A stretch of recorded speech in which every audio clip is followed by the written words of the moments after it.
want to welcome everyone again to the assembly, and thankful to be here for this early afternoon service. Hopefully it's not tough on a lot of us. I know it usually is for me immediately following lunch, but hopefully we will have something interesting for you to look at. We're going to continue on in our Old Testament study. We're going to look at the character of Jeroboam. Honestly, it wasn't something I thought I knew a whole lot about, and so learned a lot going through this study, and hopefully I can convey some of that to you. It may be things you're already familiar with, but pretty interesting character in the Old Testament, and I think some good lessons that we'll be able to glean. I was telling Jessica leading up to this lesson, I don't know that it's going to be a very, very long lesson, maybe 15 minutes or so. And as I got into it, there was just more aspects of his life. And so I won't hopefully belabor things, but bear with me as we look into this, and hopefully you got your candy ready. So, all right, so we'll look at Jeroboam, and to get started, we're going to look at 1 Kings chapter 11, verses 9 through 13. This is where Josh left off. He talked about the divided kingdom, did a great job covering that, and so I simply just want to attach this lesson to that one and give us a point of reference to follow. But he read this passage, and we'll read it as well for introducing our thoughts. So 1 Kings chapter 11, verses 9 through 13. So the Lord became angry with Solomon because his heart had turned from the Lord God of Israel, who had appeared to him twice, and had commanded him concerning this thing, that he should not go after other gods, but he did not keep what the Lord had commanded. Therefore the Lord said to Solomon, because you have done this, and have not kept my covenant and my statutes which I have commanded you, I will surely tear the kingdom away from you and give it to your servant. Nevertheless, I will not do it in your days for the sake of your father David. I will tear it out of the hand of your son. However, I will not tear away the whole kingdom. I will give one tribe to your son for the sake of my servant David and for the sake of Jerusalem, which I have chosen. And so here we see this given by God, this direction by God, that he's warning Solomon, I'm going to take the kingdom away from you because it was because of his foreign wives, they had steered him away toward worshiping false gods. And so Solomon ends up suffering greatly. The kingdom's going to be taken away from him, not during his reign, but during the reign of his son Rehoboam. And here's where we see God's promise fulfilled. We talk about Jeroboam, 1 Kings chapter 11, later on in the chapter, verse 26. Then Solomon's servant Jeroboam, the son of Nebat, an Ephraimite from Zereda, whose mother's name was Zeruiah, a widow, also rebelled against the king. And this is what caused him to rebel against the king. Solomon had built the Milo and repaired the damages to the city of David his father. The man Jeroboam was a mighty man of valor, and Solomon, seeing that the young man was industrious, made him the officer over all the labor force of the house of Joseph. And so we can kind of see things start to unfold here. I'll go ahead and read a few more verses as we see this, as the story begins to unfold. Verse 29, Now it happened at that time when Jeroboam went out of Jerusalem that the prophet Ahijah the Shilonite met him on the way, and he had clothed himself with a new garment, and the two were alone in the field. Then Ahijah took hold of the new garment that was on him and tore it into 12 pieces. And he said to Jeroboam, Take for yourself 10 pieces, for thus says the Lord, the God of Israel, Behold, I will tear the kingdom out of the hand of Solomon, and will give 10 tribes to you. But he shall have one tribe for the sake of my servant David, and for the sake of Jerusalem, the city which I have chosen out of all the tribes of Israel. And so here we see the prophecy fulfilled, or the commandment of God fulfilled, that he was going to take the kingdom away. He was going to give it to the servant of Solomon. Solomon had chosen Jeroboam to be the leader over his labor force, and this was the servant that God was referring to. This is the man that he was going to give the kingdom to. And so we see God promising something and the fulfillment of it. Further on it says, this is further what's promised from God through Ahijah the prophet. So I will take you, and you shall reign over all your heart desires, and you shall be king over Israel. Then it shall be, if you heed all that I command you, walk in my ways, and do what is right in my sight, to keep my statutes and my commandments, as my servant David did, then I will be with you, and build for you an enduring house, as I built for David, and will give Israel to you. And I will afflict the descendants of David because of this, but not forever. And so here we see the fulfillment of God's promise. Jeroboam is chosen. He's the man that this is going to, he's the man who's going to be blessed with the kingdom. that God was referring to, and Ahijah prophesies this. Well, what happens next? Solomon finds out this prophecy about Jeroboam, and he decides that he wants to kill Jeroboam. He doesn't want his kingdom to be ripped away, and he finds out Jeroboam's the guy that's going to take it. And so Solomon decides he wants to try to kill Jeroboam, and Jeroboam flees to Egypt. For some reason, these guys like running to Egypt. There was someone earlier on in 1 Kings chapter 11 that runs to Egypt to hide out until they decide to make their return. But he hides out in Egypt for a while. Solomon ends up dying. And then we see Rehoboam becomes king, Rehoboam being the son of Solomon. And so Rehoboam becomes king. And what also happens at this time is that there's people who have looked to Jeroboam, and they realized the leadership capability that he had. The people really looked to him and admired him. So they know he's down in Egypt. So they send word to Jeroboam and say, Solomon's dead. And so Jeroboam decides to return back to Israel. And they find out that Rehoboam has become king. And Jeroboam arrives on the scene. He's kind of the spokesperson for the group. And the people are pleading with Rehoboam. There's something that's occurred during the reign of Solomon that their workload has just been really too strenuous. Solomon placed a lot of burden on their backs. And basically the people come before Rehoboam to plead to him to have their service lightened. They said, we've just had it so rough and we're ready for a break. Can you kind of lighten the load a little bit? And so Rehoboam says, well, I'll tell you what, I'm going to think about this, and I want you to come back in 3 days, and I'll have my decision for you. And so the people leave. Rehoboam goes back and he deliberates for a little bit, and he does something really admirable on the surface here in the beginning. He consults with the elders. Now, elders, not sure what age these individuals were, but Rehoboam, he's roughly in his 40s at this time. So we think of Rehoboam being a young man, but realistically, he's, according to these accounts, he's in his 40s at this time. But he goes to those who are older, he consults with them, and he's basically laying this situation before them. And he says, what should I do? And they said, well, this is a good opportunity for you. If you will listen to what these people are asking and you do lighten their workload, they'll be faithful to you until the day you die. And of course, I'm paraphrasing here, but you're basically going to have a very, very loyal following if you just listen to what they need and answer their request. But he decides to reject their advice and to seek advice elsewhere. He consults with his peer group. He goes to the young men. Now, of course, the young men, as I mentioned, are roughly in their 40s. I would imagine these guys are roughly the same age as Rehoboam. And so, we think of them as being younger, inexperienced, and they definitely were, but not as young as we might think on the surface. But he talks with the young men, and he says, all right, here's the situation. What do you think I should do? And so they tell him, well, your father was pretty strict on the people, and they're asking for you to lighten their workload. If you lighten it any, that's going to be a sign of weakness. We can't be having that. So you want to appear strong before the people. You want to be a strong leader. So you need to tell them that what you're going to do is you're actually going to increase the workload, not decrease it, and you're going to make things even worse for them. And so that he ends up taking their advice, and he brings the people back after 3 days and tells them these words. He says, my father made your yoke heavy, but I will add to your yoke. My father chastised you with whips, but I will chastise you with scourges. So we see Rehoboam makes a very unwise decision here. He decides not to take the elders' advice and instead takes the young guys' advice.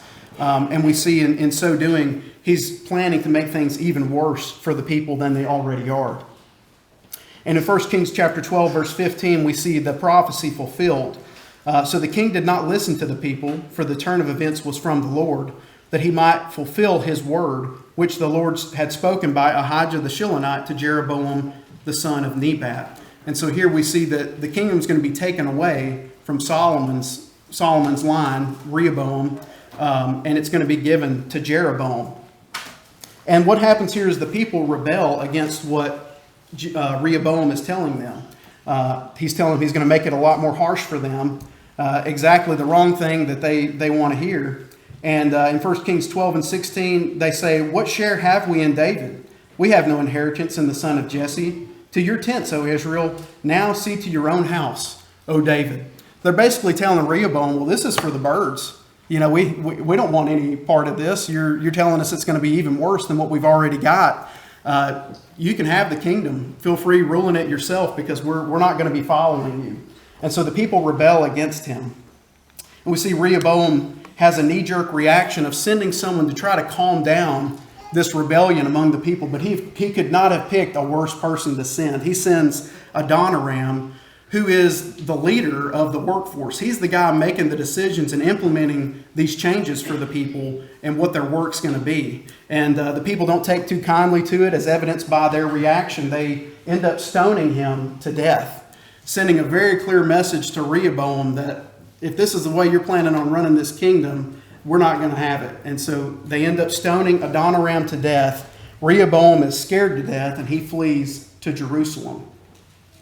And so we see during this power vacuum, with Rehoboam leaving, needing leadership in place, the people choose Jeroboam to be their king. And it was at this time that the kingdom was divided, and Josh made this point in his sermon, but that in just 3 days of Rehoboam's reign, the kingdom was divided. And talk about a failure of leadership to see that Rehoboam ends up losing the kingdom. Of course, it was God's way that this was going to play out, but we also see that it was Rehoboam's heart that really impacted this situation and caused him to lose his kingdom, or 80% of it. Jeroboam's made king over 10 tribes in the north, and they continue on the name of Israel. And then Rehoboam remains king over 2 tribes in the south, and they take on the name of Judah. So we've got the nation of Israel in the north and the nation of Judah in the south. And so we can kind of see that depicted here on the chart about how much territory we're talking about per kingdom. So the kingdom's divided. And I want to point this out just to simply show, I won't make but just a couple of points about these slides, but just wanted to show the depiction here of, to the left-hand side, you can see Solomon's name, and before him would have been David and then Saul. The kingdom was united, but up until that point. But then at the point we're talking about here, you see a branching of the kingdom. And up top in the yellow, Jeroboam is the first king of divided Israel. Rehoboam is the king of Judah. And all, the rest of the names that we see here are the future kings to come for each nation. So it's interesting, we had just one timeline in talking about God's people, and now that's branched into, and as you read through these subsequent passages, you have to kind of keep in mind that the kingdom is divided and kind of carrying on 2 different storylines. And this is just some more of the kings to follow of Israel and Judah. All right, so Jeroboam becomes king of Israel, and he makes his headquarters in Shechem. Shechem he likely chose because it was a place of historical importance, that he was going to be able to establish the legitimacy of his rule. And so he goes to Shechem to establish his kingdom. But we see immediately he's afraid of losing his kingdom. He's just become king. He's just been given this promise by God that he's going to make him king. But he all of a sudden has fear. He has instability in his reign, and he's really afraid of this kingdom slipping away from him. And this is, of course, a reflection of his lack of confidence in God's promise. And as I thought about this, I thought it was really interesting that Jeroboam being away for so long, basically in exile in Egypt, until Solomon passed away, what was he doing during that time? I think that's kind of an interesting factor. I don't know how many years that was, but to think about what was he doing during the time that leading up to he knew he was going to be king of Israel, that could have been a time he could have been preparing himself, reminding himself of God's promises, and establishing himself in the ways of God and realizing the importance of following God's commandments. He could have been really preparing himself to take on this leadership role. So we don't know exactly what he's doing, don't know if he was greatly impacted by the Egyptians he was around, but I just found that a little bit of an interesting thought about, for us as Christians, preparing ourselves during down times for those of us that might want to become leaders at some point, to realize the importance of establishing ourselves, preparing ourselves during down times, or for any of us as Christians. We never know what role we're going to have to take on in the kingdom, and we need to be ready for that. And so one thing that causes Jeroboam a little bit of fear about losing his kingdom is he knew that people were going to have to take frequent trips down to Jerusalem to worship. He knew that that was something they were going to want to continue to do. And he knew that as they continued, Jerusalem, of course, being in the southern kingdom, if they made frequent trips down there, chances are they may want to be pulled away and be united again with Judah. And so he realized the great danger that would occur there. He could potentially lose his kingdom and lose his power. And so he basically said, we can't be having that. We can't have you going down to Jerusalem. And so he comes up with a solution. He builds 2 golden calves, and he puts one at Dan, the city of Dan, up in the northern part of Israel, the nation of Israel. And then he puts one in Bethel, which is at the southern, close to the southern border of Israel. So he basically gives people 2 different options of places to worship and tries to make it convenient for them. And he tells the people these words: "These are your gods, O Israel, the very ones who brought you up out of Egypt." And so we see immediately early on into Jeroboam's rule that he makes the mistake of introducing idol worship. He completely steers away from what God had commanded. God had told him, if you follow my commandments, you'll be king, you'll be able to rule over all that you want. But immediately he leaves the statutes of God and chooses to introduce idol worship to the people. You know, the people still wanted to associate the calves, or he still wanted to associate the calves with Jehovah. He's basically saying, you know, we're not completely forgetting about God. In fact, I want you to just recognize these golden calves, associate that with the reputation of God. But we're just going to worship God our way. We're still remembering Jehovah, but we're just going to do things our way. And so he goes further to even change some other things about worship. He appoints the priest outside of the tribe of Levi. You might recall that the tribe of Levi was the exclusive tribe that the priests were supposed to come from. Well, he decides to pick from other tribes. The annual atonement was changed from the 7th month to the 8th month. And he decided to publicly dedicate these shrines with sacrifices. And so we see Jeroboam just completely changing the aspects of worship that God had given them. And so this is just the beginning of Jeroboam's sin and his ultimate downfall.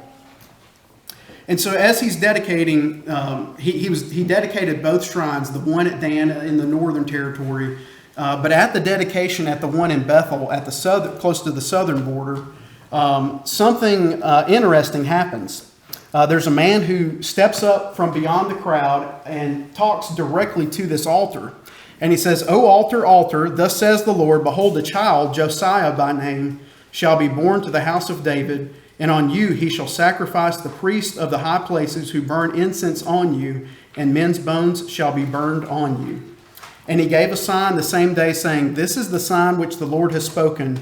Surely the altar shall split apart, and the ashes on it shall be poured out." So this man gets out among the crowd, stands before the altar, makes this loud proclamation, and of course Jeroboam and the others are standing by, seeing this man and hearing the words that he's speaking. And what happens next is Jeroboam shouts out and he says, "Seize him." He holds out his hand and he says, "Seize him," and his outstretched arm immediately is shriveled.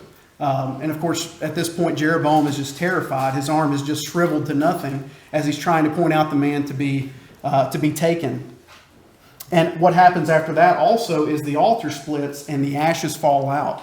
An exact prediction of what this man said would happen, marking the legitimacy of what he's just said. The prophecy he's just made is going to come about, and this is proof of it. This is the sign I give you, that the altar would split and the ashes would fall out.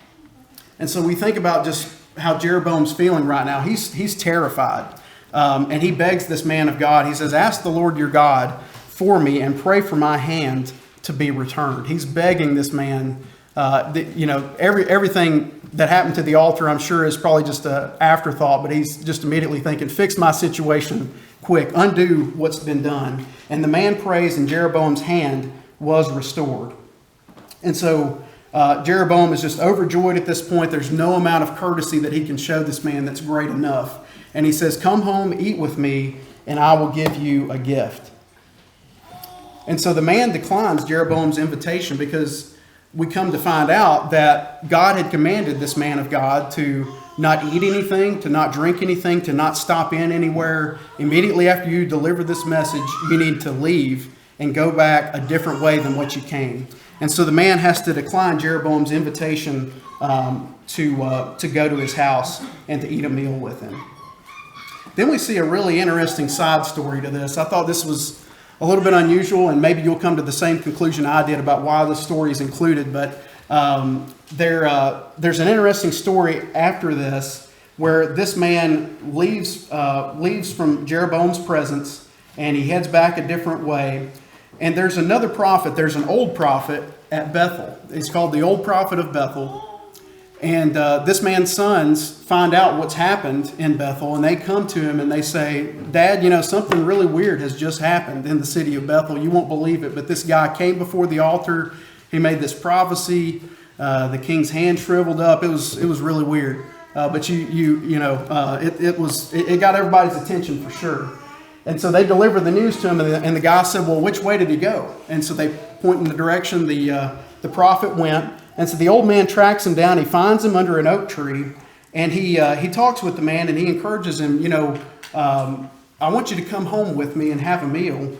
And the man said, well, I can't do that. I've been given strict instructions by God to not eat anywhere. I've got to head home directly. Well, the man lies to him, and he says, well, I'm also a prophet of God, and God actually told me that you need to come home and eat a meal with me, and we'll have a visit. And so he lies to him. God didn't really speak to the man. And so the prophet ends up listening to him, and they do go to the man's home. And as they're eating, God, of course, didn't talk to the old prophet at Bethel, but at this time that they're eating, he really does talk to him. And he tells him these words, and these words are directed to the other prophet. We'll call him the younger prophet. I don't know if he was younger than the prophet at Bethel, but the guy who made the prophecy at the altar at Bethel, these words are directed to him. He says, thus says the Lord, because you have disobeyed the word of the Lord and have not kept the commandment which the Lord your God commanded you, but you came back, ate bread, and drank water in the place of which the Lord said to you, eat no bread and drink no water, your corpse shall not come to the tomb of your fathers.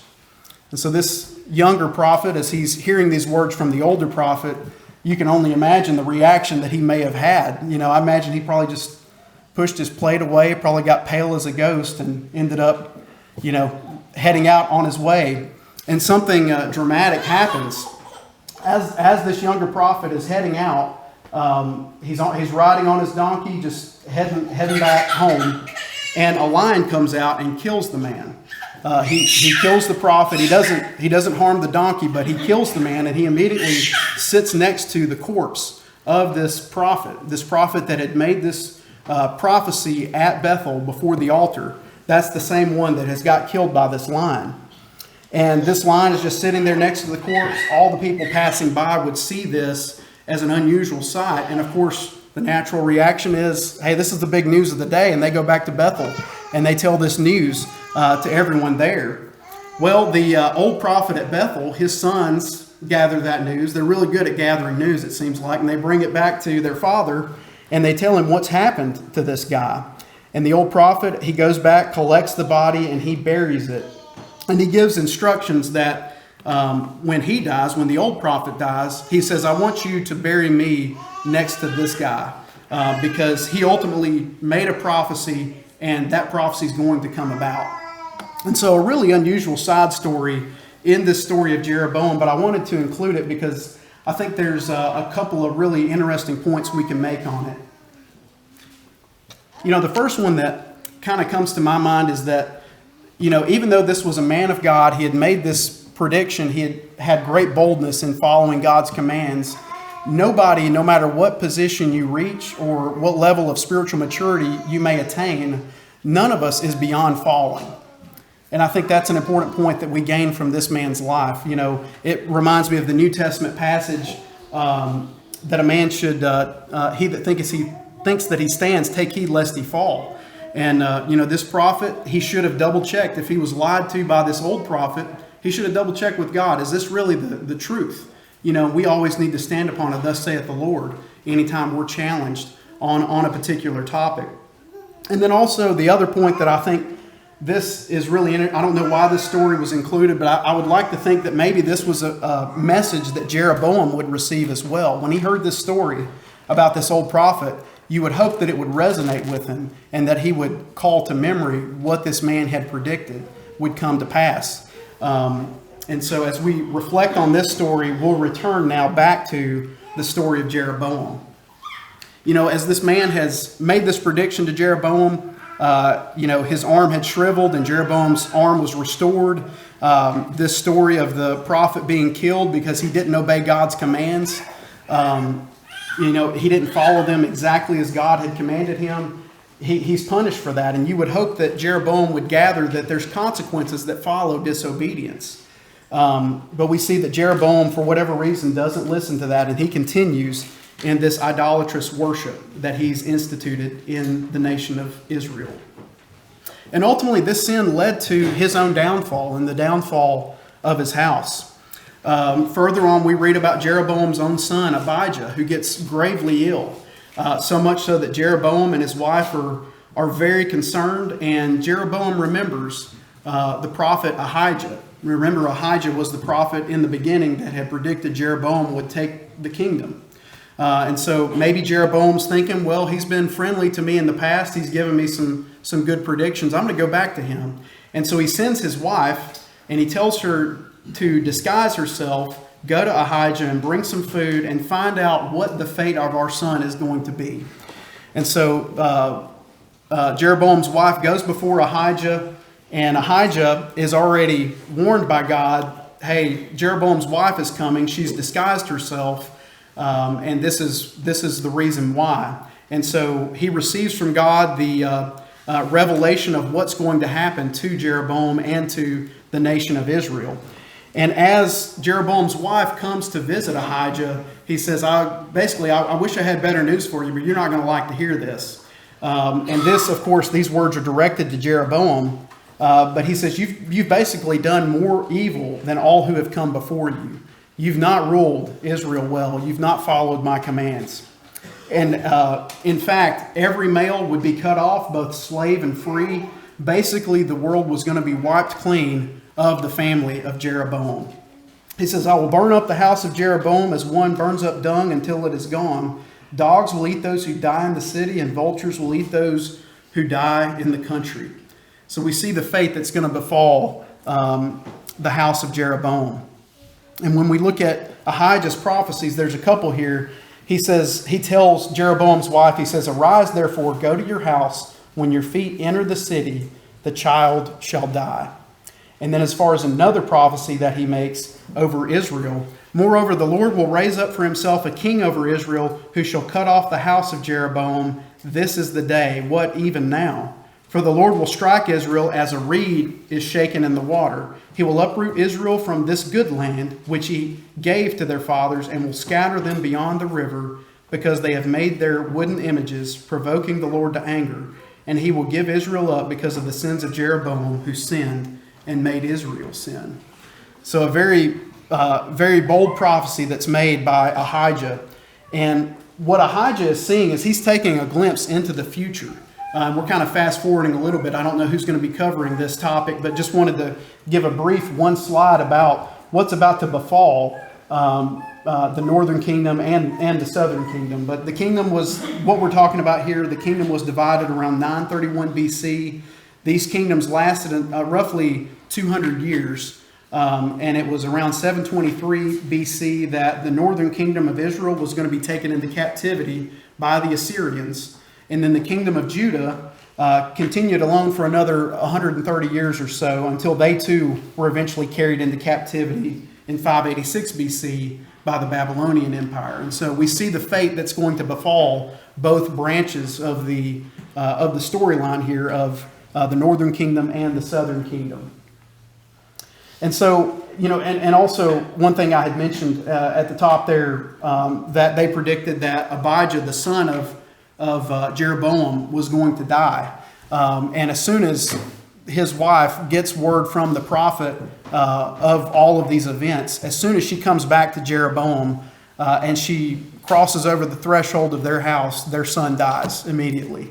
And so that prophecy immediately came true upon her return home.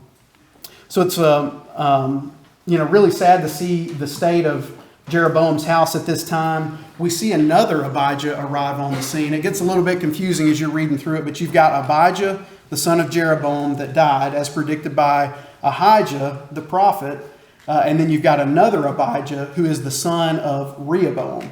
So I don't want you to get confused, although you probably are at this point. But just keep in mind, there's an Abijah that has taken over reign of the southern kingdom of Judah. His name is Abijah, the son of Rehoboam. And so he ends up going to war. We're almost toward the end of our sermon. But he ends up going to war with Jeroboam, and Abijah was outnumbered against Jeroboam 2-1. So greatly outnumbered. And before the war starts, Abijah gets up before the people. He gets up on a mountain, and he starts to give this speech. And he's talking to Jeroboam and his forces, and he's telling them, you've been worshiping God the completely wrong way. You've not been following the exact commandments of how we're supposed to worship. You've been doing false worship to idols. But we here in the south, in the southern kingdom, we've continued our faithful worship to God. And so as he's giving this speech, Jeroboam's men begin to kind of encircle around Abijah and his forces, the forces of Judah. They begin to surround them. And as he's talking, they begin to attack. And they just launch a surprise attack. Abijah and his forces are getting overwhelmed. And the men of Judah cry out to God for help.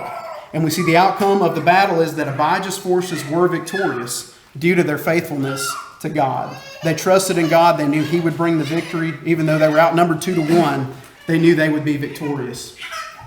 And also we see that Jeroboam's forces are overwhelmed. They're defeated. Jeroboam loses power. He would never regain it. And we see Jeroboam's sad legacy is that he ruled Israel for 22 years, worshiping falsely the entire time, completely disregarding the commandments of God. His son Nadab, who was also very wicked, he reigned for just 2 years after Jeroboam died. And we see the fate that he reached. Nadab was killed by a man named Baasha, and Baasha left none of the house of Jeroboam alive. So that prediction, that prophecy that Jeroboam, none of his house would survive, that was fulfilled through this man named Baasha, who then takes the throne after Jeroboam. And so we see just the sad state of affairs for Jeroboam, a very sad story, a very sad ending to what could have been a very promising one. And so just a few lessons. There's a lot that could probably be gleaned from this story of Jeroboam, but I want to point out just 4 or 5 main lessons that we can gain from this. The first lesson, and these are all very obvious, you may all come to the same conclusions I did, but just the importance of following God's commands. That's a very simple one, but very profound. And what's simple is not always easy. And for whatever reason, due to their mindset, due to being pulled away by their own evil desires, Jeroboam being pulled away by wanting to stay in power and prevent the people from going to Jerusalem to worship, that's what caused him to implement this convenient form of worship, what he thought was convenient, of worshiping false gods. And not just the importance of following God's commands, but following them exactly. Thinking about that prophet that didn't listen to God's commands of not stopping anywhere, just head straight home. Just there's an importance for us to follow the exact commands of God in our worship today as well. When we think about how the communion has been changed in a lot of religions where they worship with multiple cups, multiple loaves. Our worship has completely been perverted by just man's influence. And so we need to realize that we must follow God's strict commands.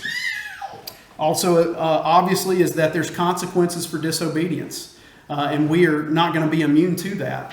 And I really like that story was included of that prophet, because on the surface we see him as a very admirable man. God spoke directly to him to deliver that message before the altar. But he too ended up suffering consequences because he did not follow God's commands. Another thing is that one person can do a tremendous amount of damage. One person can have an impact, whether positive or negative. And when we think about Jeroboam and the impact he could have had, God's promise to him, hey, if you serve me faithfully You're going to be king. You're going to have a great legacy. Jeroboam just completely disregarded all of that. And it wasn't just his life that was negatively impacted, but the life of his family. All of them were utterly destroyed. And of course, the nation of Israel is steered away by just one man's influence. So one individual can have a tremendous impact, whether positive or negative. And then lastly, God keeps his promises. I think that is made clearly evident throughout the Bible, but especially as we see here in some of these Old Testament stories we've been reading recently. God promised to Solomon, I'm going to take the kingdom away from you because you've been worshiping false gods. And that's just exactly what happened. It didn't happen in Solomon's lifetime, but God said it's going to happen in your son Rehoboam's lifetime. And it happened just 3 days into his reign. God keeps his promises. And we also need to realize that comes with the blessings too, that if we follow his commands, then God's going to keep his promises, and we know we're going to have a glorious future if we simply follow him. You know, and another thing, I didn't include this one, but I've touched on it already, just thinking about the legacy that you want to leave for your family and for your children, and thinking about what are you doing today, thinking ahead to the life that you want to have and the life that you want your children to have, and the ultimate future you envision for them. I don't think we spend enough time thinking about that. I know I don't. Thinking and having a clear picture of what we want their lives to be like and how we want to establish Chapel Grove to have a glorious future. And as we reflect on that, what are you doing today to make sure that you have that kind of a legacy, not for your own benefit or self-gain, but to make sure that you're establishing a firm foundation for the future to build on.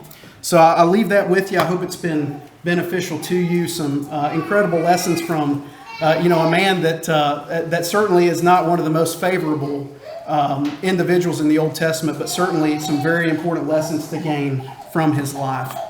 So as we draw our lesson to a close, we never want to close the service without extending the invitation and making this opportunity available to anyone who's never obeyed the gospel. This opportunity is for you. We want to make sure that you have that ability to make your life right. As you reflect on this story of Jeroboam, you may be asking, how do I not end up like that guy and have that terrible end? Well, it's to make sure that you're following God's commands, and he's commanded you to become a child of his, to hear his word, to believe it, to repent of your sins, to make the great confession, I believe Jesus Christ is the Son of God, and to be baptized for the remission of your sins. So we make that opportunity available to you, or if you're a Christian and need to make something wrong right, please come as we stand and sing. Thanks for watching this video. I know what you're thinking. I don't want to miss another video from this channel. In order to avoid that, click on the red button down there, subscribe, and then click the bell icon. Not only will that alert you each time a new video is uploaded to the channel, it will also help spread the channel to other people's awareness. So, go ahead, do it. Like right now, click on it.